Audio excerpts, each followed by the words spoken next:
مبارک مبارک مبارک. ډیر وخت بعد پاکستان د یو غټ ټیم خلاف کامیابی ترلاسه کړه. یقینا چې واقع ده ډیر زیات وخت شو چې پاکستان داسې د سترونګ ټیم نه یو غټ ټیم نه داسې میچ نه ګټلې.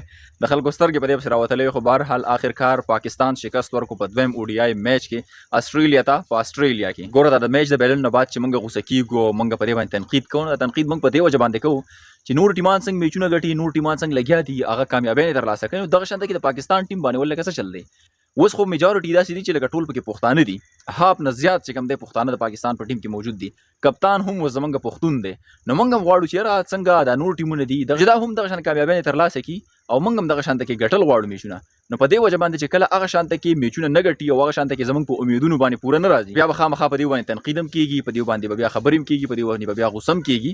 نو دا د دې سره یو قسم لا مینه ده، ځکه چې په دې کې لکه څه کمې دی هغه ماته وخی. خبرابر بیټسمنان هم دي، خبرابر بالران هم دي، شانشاه افریدي، حارث رؤوف، دا ټول خټیټ او بیسټ بالران دي. نو دغه وجه ده چې بیا موږ له خفګان راځي، په دې باندې غوسه راځي.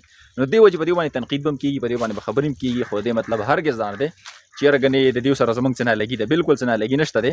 خو دیو چې څنګه مطلب هغه سکوپ یې دی په کنټري کې، په نورو ملکونو کې، او څومره تنخواه لي، څومره سیلري لي، د هغې اوټ پوټ خو راکول پکار دي که نه دې قوم ته.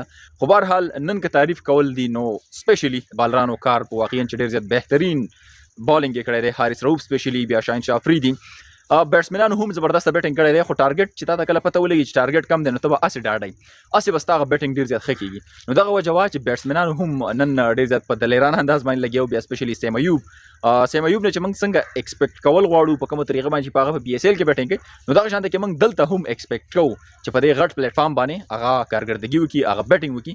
نو ماشاءالله نن سیم ایوب هم ډېر زیات زبردست بیټینګ وکړو او ډېر زیات ښکلی دی سره سات کې.